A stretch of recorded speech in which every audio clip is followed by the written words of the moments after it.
Элли Жоелийн шархыг ойж цусалталтын зогсоож чадсан ч шарханд нь бохир орсноос болоод идэлж эхэлж байна. Цүнхэндээ байгаа сүүлийн хатаасан махны үлдэгдлийг Жоел дидүүлчээд хоолунд нь ирэлт гарах ба ой модон дундуур нэлээд явсан ч амьд амьтны бараа харагдах шинжгүй байсан болохоор нэлээд ой гүн рүү ортол ашгүй буг харагдлаа. Жойлоор яаж будахыг заалгасан болохоор бугыг тэр дорн онсон ч шархацсан буг модон дундуур гүүгээ явчихдаг bay шүү. Цусных нь мөрөөр дагсаар угаад бугаа олтол хоёр хүн тойроо зогссон. Бугыг авч явах гэж байгааг харсан Элиг уурн хурж "Хөөш, бугаа айцгаа" гэд хизээ язааны том хүншгэл загин зандраад эхэлнэ. Дэвидгийн нөхөр "Чи ийм жоох хүүхэд байж яаж энэ том бугыг авч явах юм? Бүгдээрээ тохиролцъё. Энтергээд харна тэгвэл та нарт пенслийн байвал бугны тал махаар наймаалцъя" гэж тохиролцоод Дэвидийн туслах баазаасаа пенслийн авчирхаар явдаг. Пенслийн авчрах хооронд мань хоёр галт түлэн нэг нөмөр газарт хорогдох ба Дэвид Эллиг ямар хүмүүстэй хамт явж байгааг нь асуухад Элли "Би ганцаар явж байгаа" гэхээс өөрзүүл хэлсэнгүү. Энэ Дэвид эндээс холгүйхан овоо хідэн хүмүүсийн хамтаар отоглон амьдарч байгаагаа хэлэх бөгөөд Эллиг ганцаараа ингэж зов зүдэрж байснаас манай отог дээр очиод бид нартай амьдраач гэж урахад мэдээж татгалзнаа.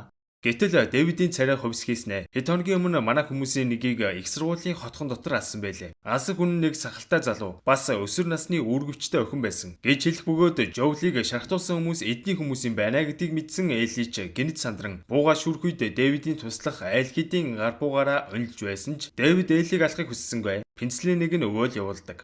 Эли хар ирчээрээ явсаар Жоул дээр буцан ирж шарханд нь пенслийн тариад одоо Жоулийн бие сайжрахыг л хүлээх үлдлээ. Дэвид бааз дээр буцан ирэхэд парт 2 дээр Жоул далуулсан залуугийн охин авигаа болохыг хүссэн ч Дэвид зад загнаад булсангүй. Ягаад гэдгийг утахгүй та нар мэднэ. Энэ Дэвид өөрийгөө бараг бурхны элч, энтэр гэж солиороод энд байгаа хүмүүстэй байнга л номдол уншин өөрийг нь шүтгэхийг шаарддаг. Бараг хагас галзуу шахуу нөхөр юм байна л да. Тэгснээ нөхөр залбирал уншсны дараа л хүмүүс хоолоо идэж мэддэг. Заддаа ер нь нэлээд хизүүхэн л газар. Маргааш өглөө нь Элли Жоулийн шархыг шалгатал өчигдрийнхоос хамаагүй дээрцсэн байгааг хараад дахиад пенсилийн тарчаад гараашийн алхаг нээтэл нягхгүй нар туссан сайхан өглөө эхэлж байна.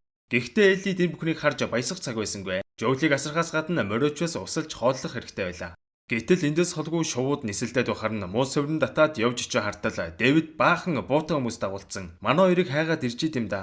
Дэвид тэгснээ настай эрийг нь алаарай. Харин охиныг заавал амьдаар нь барина шүү гэж нөгөө нөхдүүдтэй анхааруулад тэр хавийн байшингуудаар манай хоёрыг хайгаад эхэлнэ.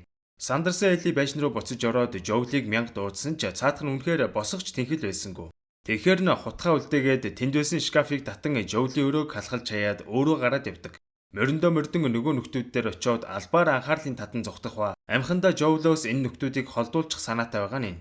Гэтэл эдний нэг нь Эллигийн морийг буудаж унгааснаар Элли тэр дороо баригдчихан тэр. Дэвид Жоулийг хайж бол гэд өөрийнхөө 3 хүнийг үлдээчээд Эллиг аваад өөрсдийнхөө бааз руу буцдаг. Дэвидийн хүмүүс энтэндгүй Жоулийг хайж итэл нэг гүлээсэн юм. Яг манай хүний байгаа байшин руу ороод ирлээ шүү. За тэгээд олон жил хэрээр гэр хийсэн хүмүүс санаа нь гэж чон болчих юм аа. Энд хүү амьдарч байсан байна гэдгийг тэр дор нь мэдээд өнцөг тохоо олгоныг нь шалгаж эхлэх үед Жоул ашгүй нэг сэргэлээ. Эллиг алгаж тавьсан шкафыг холдуулан зөрлөө буутал цустай матрас л байлаа. Гэтэл Жоул гинт араас нь гарч ирээд энэ нөхрийг хутгалан амийн хөнөөж өрхөх ба нөгөө хоёрын ч гэсэн занганд оруулж байгаад эвтэйхэн бариад авнаа. Ингээд хоёр дуракийг хүлж агаад Эллиг хаашаа авч явсныг асуухад гүрийгээд бүр хэлдэггүй шүү. Нөгөө Дэвидтэй тархиад тултал угаалгасан бололтой. Тэгэхээр нь тус нь асуугаад та хоёрын хариулт зөргөл хоёуланг ч нь ална гэж байж ашгүй мэдэж авдаг. Гэхдээ л Жоул хүний өндргүй новшнуудыг амьд үлдээсэнгүй. Хоёуланг нь зэрлэгээр хөнөөж өрхөн. Дүрсэлэгдэн Элли сэртэл Дэвидийн бааз дээр ирсэн байх ба галтгоондоо төмөр торон төрчиж. Тэгснэ нөгөө мө Дэвид чинь чи одоо ганцаарх нь үлдсэн болохоор энд бидэнтэй нэгд. Тэгчрээр солиотой яриад харна Элли юу ч дуурсангүй. Жоул алуулсан байх үедээ гэдгээс л үхтлээ айж байлаа. Тэгсэн нөгөө Дэвид чинь хоол авч орж ирэх үед Элли шалан дээр нь хүний тасарсан чихвахыг хараад энэ авчирсан хоолны махагчоос юугаар ирснийг тэр дороо ойлгоно. Энэ өвл их хүнд байсан. Хоол хүнс олох боломжгүй байсан болохоор хүний мах идэхээс өөр арга байгаагүй. Бид амьд үлдэхийн төлөө бүх зүйлийг хийн. Гэх мэтээр хачаа хачийн юмаа ирсаар л. Тэгснэ бүр чи их зөрөгтэй охин байлээ. Манай тосгонд яг чам шиг хүмүүс л хэрэгтэй байна. Энтергээд бахаар нь Жоул зүгээр үү? Жоулийг алахгүй гэж амлаж чадах юм уу? гэж асуухад бид нар алуурчд биш ээ гэж худлаа бурж өгдөйм да. Элли үгэнд нь орж байгаа юм шиг дүр эсгснээ мань нөхрийн хурууг нь хуглан түлхүүрийг авах гэж оролцсон ч чадсангүй. Харин энэ үед Жоул Эллиг хайсаар Дэвидийн бааз дээр бараг дөхөн ирээд тэнд байх агуулах руу яваа ортол Эллигийн цүнх байж байна. Тэгснэ болоогүй Эллигийн унаж явсан морийг нэдалцсан хамгийн аимшигтай нь хэдэн 10 хүний цогцыг мөчлөөд овоолцсон байхыг хараад Жоулийн хар хөлс нь цутгаж байлаа. Энэ үед Дэвидийн төвчээр нь алдагдан Эллиг тэр дор нь хоолын мах болох гэж оролдоход Элли Дэвидийн гарыг нь хазаад амжина. Тэгснэ яг заа зурдгийн даваан дээр өөрийнхөө хазуусан шархыг харуулад би халдвартай. Одоо чийж гисэн халдвар авсан гэж ожлоход мань Дэвидийн царай хувьсгийн сандраал явчихна. Энэ боломжийг ашиглан Эли туслахыг нь заа зурдаж хаяад тэндээс гарангүйдэг. Даанч энэ байшингийн алхыг төгжсөн байсан болохоор зуухан байсан модыг зэвсэг болгон суухаас өөрөөр юу ч хийж чадсангүй. Дэвид дөхөн ирэх үед Эли улаасгсан модыг шидсэн биш гал авалцаад эхэлнэ. Гэсэн ч Дэвид тоосонгүй. Элиг олж алахаар улаасч байтал Эли төрүүлээд дайрнаа. Даанч насанд хүрсэн эрэгтэй хүнийг яаж барах вэ? Газар шидүүлээд яг алуултгийн даваан дээр Дэвидийг нүүр нүдгүй хутгалж байж амь аврагдлаа. Зомби л алж байснаас биш хүн алж үзээгүй Эли үнэхэрэг цочирдон улаан цусандаа утгалцсан амтан байшингаас гарч байхдаа сэргцэн Жоултай таарснаар энэ бүх аимшигтай зүйлийн ард гарсандаа итгэж чадалгүй Жоулыг тэрвэн асгартлаа уйлнаа хөрхий. За ингээд дүрсэлэгдэн манай хоёр гэрэл цохнуудын бааз руу дөхөн ирж байх бөгөөд саяны явдлаас болсон уу эсвэл удахгүй хагалгаанд орох болоод ч тэрүү Эли нэг л өөр дуусалтаа яваг анзаарсан Жоул Элигийн сэтгэл санааг өргөчих гээл болсон болоогүй хошигнол ярьсаар л явна. Жоулийн хувьд Элитэй хамт бараг 1 жил шахуу явжээ. Элиг гэрэл цохнуудад хүргэж өглөөд бол дахиж уулзахгүй учраас гэрэл цохнуудын бааз руу тэгж их яарсангүй. Яг л охинтойгоо яваа аав хүн шиг хорвоо ертөнцийн сонин содон зүйлсийг ярьж өгсөн шигээл явж байв. Ингээд нэг байшин руу ороод ойр хавийг ажих санаатай дээшээ гартал тэнд анааш явахыг хараад Эли бүр гайхшраал явчихна. Амьдралдаа ийм амтан байдаг гэдгийг анхудаа харж байгаа болохоор аргагүй штэ. Жоул харин анааш яахчгүй алив хооллоод үзэлдэ гэд Элигээр хооллуулж үзүүлнэ. Байшингийн дээвэр рүү гартал бүр олон анааш явахыг хараад Эли бүр бөөн баяр. Элиг баяртай байхыг харсан Жоулийн царайнд ягаад ч юм инэмсэглэл тодорсон байх ба Эли тандан хоёлаа ер нь гэрэл зохнууд дээр очиод хэрэг байна уу? Энэ маягаараа өөр газар амар жимээр амьдэрсэн ч болно штэ. Гэж хэлэхэд Эли харин шал өөр боталтай байна. Зорилгынхоо талд нь ирчээд буцаж болохгүй. Надаас болж хүн төрлөختний амьдрал шийдэгдэх гээд байна штэ. Гэхэд Жоул юу ч хэлж чадсангүй. Манай хоёр цааш үргэлжлүүлийн явсаар хуучны цэргийн бааз дундуур явах үеэр Жоул 20 жилийн өмнө охиноо алдсныхаа дараа яг ийм цэргийн хооронд тусгаарлагдаж байсан тухайгаа дурсах ба сүүлийн 1 жил миний охиноо алдсан шархыг маань ангаах шиг л боллоо гэж хэлж байгаагаас харахад Элид их л дасаж өөрийнхөө охиноос өөрцгүйгээр боддог болсон мэт. Ингээд дэлхийн ертөнцийн сонь сайхныг ярин алхаж итэл гэнэт бөмбөг тесрэн ухаан алдаад нэг сэртэл Марлин зогсож байх ба жилжингээс гэрэл цохнуудынхаа баазд сэрлээ шүү. Марлин Элиг өдөө өртөл харж хандан аюулгүй авчирсанд нь Жоулд үнэхээр их талархаж байгаагаа илэрхийлэхэд Жоулд энэ бүхнийг сонсох сонирн байсангүй.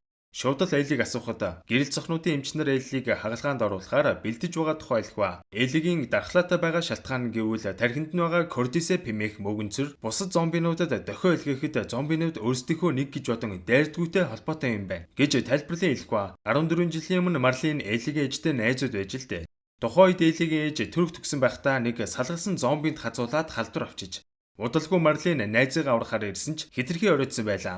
Тэгвэл дөнгөж төрсэн Элиг Марлин харж хандахаар болон халдвар авсан найзыгаа аргагүй өрхөнд хөнөөсөн байж л дээ.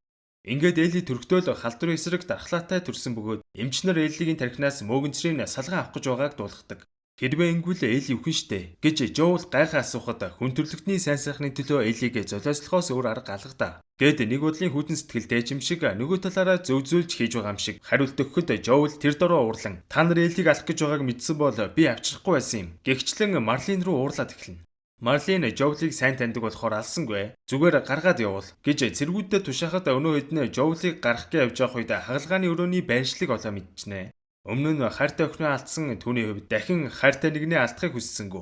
Гэнэт цэргүүдийн бууг булан аваад тэр дор нь буудан хороож өрхөх ба Элигийн хагалгааны өрөө рүү явах замдаа гэрэл цохнуудтай ан маань үзэлцэн замдаа таарсан болгоныг л буудан устгаж байлаа. За ингээд яг хагалгааны өрөө рүү яваа ортол ашгүй хагалгаа арай эхлэв байна. Жоулч бодод санах юмгүй л эмчнэрийг бүгдийг буудаж унгаад Элиг аваад барилгаас гарах гэж явж байтал Марлин бууга чиглүүлсээр гараад ирнэ. Чи одоо Элиг авч явлаа гэд юу ч өөрчлөхгүй. Тэр дэлхийн ертөнцид хэрэгтэй байх шүү дээ гэж хэлээд бууга буулгах үед Жоул нуужсэн буугаараа Марлиныг буудаад авнаа. Тэгснэ чамайг амьд үлдээвэл чи Элиг авах гээд буцаж ирэх бах. Гиснэ нэмээд хэд хэд буудан Марлиныг нөгөө ертөнц рүү баттай явуулчаад Элиг аван машин цун хааныг тийшээ явдаг. Унтуулах тарианы үйлчлэл гарч Элис ирээд та энд юу хийж байгаа юм? Юу болсон бэ гэж асуухад Жоул чамаас гадна өөр зөндөө дархлаатай хүмүүс байна гинэ. Тэгсэн ч вакцин гаргаж авах боломжгүй гэж хэлээ. Сайн эмнэлэг рүү Федрагийнхан дайраад хамаг эмчнэрээ алдсан. Чамайг аваад арай гэж л зүхтаж гарч ирлээ. Гэх зэрэгээр Элид ёстой зохиогоод худлаа ярьж өгч гинөө. Тэгтэл Эли Жоулийн үгэнд бүрэн итгэсэнгөө.